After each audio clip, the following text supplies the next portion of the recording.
தனுசு ராசிக்காரர்களுக்கு திருச்செந்தூர் மாதத்தில் ஒரு வியாழக்கிழமை மகான் வழிபாடு. தனுசு ராசிக்காரர்களுக்கு 3ஆம் இடத்தில் இருந்த சனி அர்த்தாஷ்டம சனி ஆகிறார். கண்டிப்பா சொல்றேன், தனுசு ராசி என் மேல கோவப்பட்டாலும் பரவாயில்ல, எக்ஸசைஸ் பண்ணலைன்னா மாட்டினேன், நைட்டு தூங்குறதுக்குள்ளேயாவது பண்ணிடு. ஹார்மோனல் இம்பேலன்ஸ் ரொம்ப கவனமா பார்த்துக்கும். பதட்டம் இல்லாமல் இருக்கும். பிபி சுகர் மானிட்டர் பண்ணிக்கினே இருக்கணும். ரத்தத்தில் பரவக்கூடிய நோய் உபத்திரங்கள், கொசு கிசு எல்லாம் பார்த்துக்கணும். நீங்க தான் கொஞ்சம் கவனமா இருக்கும்.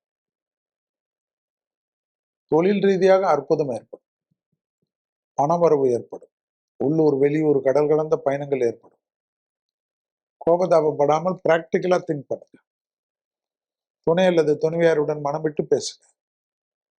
துணை அல்லது துணைவியார் ஏதாவது ரொம்ப உங்களுக்கு மன வருத்தம் ஏற்பட்டிருந்தாலும் அதை மறப்போம் மன்னிப்போம் என்று பிடித்து வைத்துக் கொள்ளுங்கள். குடும்பத்தில் ரொம்ப தேவையில்லாத வார்த்தைகள் வேண்டாம். உறவுக்காரர்கள், மற்றவர்கள், உங்கள் ரத்த பந்த உறவுகள் எல்லாம் உங்களுக்கு சப்போர்ட் இருப்பாங்க. அதனால குடும்பம் முக்கியம். நல்லது நிறைய நடக்கும். நிறைய இன்வெஸ்ட்மெண்ட், வெளியூர் உள்ளூர் தொலைதூரம் பிரச்சனைகள்லாம் தீரும்.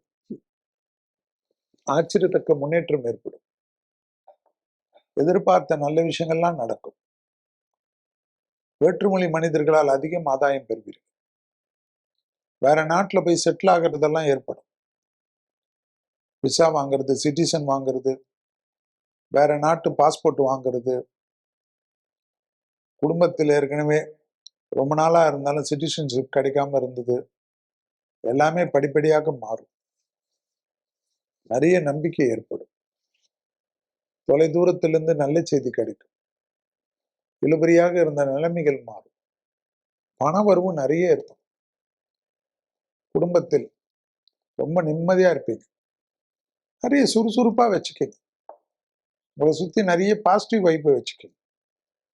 அவங்க இப்படி இவங்க அப்படி, அவங்க ஏதாவது பண்ணிட்டு போறாங்க, அதையே நினைச்சு நீங்க ஏன் வருத்தப்படுறீங்க?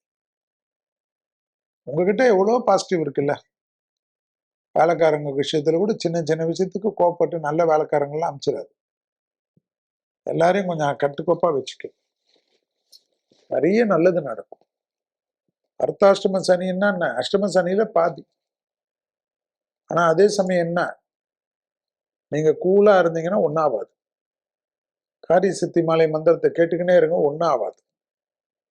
வார்த்தைகள்ல மட்டும் கொஞ்சம் கவனமா இருந்தா போதும். மற்றபடி எல்லாமே சிறப்பு, சந்தோஷம். யோக பலத்தை அதிகமாக பெறக்கூடிய ராசி யாரு? தனுசு. தொழிலில் பெரிய மாற்றங்கள் ஸ்லோவா தான் இருக்கும், ஆனா ஸ்டெடியா இருக்கும். புது தொழில், புது உத்தியோகம், புது வியாபாரம், புது படிப்பு, செல்வாக்குகள் கூடுவது கண்கூடாக பார்க்கலாம். யோக பலத்தை அதிகமாக பெறக்கூடிய ராசி தனுசு ராசிக்காரர். இழுபறியாக இருந்த பலவிதமான கஷ்டங்கள், பலவிதமான சங்கடங்கள் மாறக்கூடிய அமைப்பு. வியாபாரத்தில் நல்ல முன்னேற்றம், தொலைதூரத்தில் நல்ல செய்திகள், புது புது எந்த தொழில் வந்தாலும், நண்பர்கள் வந்தாலும், கூட்டு தொழில் வந்தாலும் எடுத்துக்கொள்ளும். யாராவது ஒருத்தருடைய பாதுகாப்பில் கணவனோ குடும்பமோ யாராவது இருக்கிறது. பிள்ளைகளுக்காக நீங்க நீண்ட நாட்களாக செய்ய வேண்டிய நல்ல விஷயங்கள்லாம் செய்து முடியும்.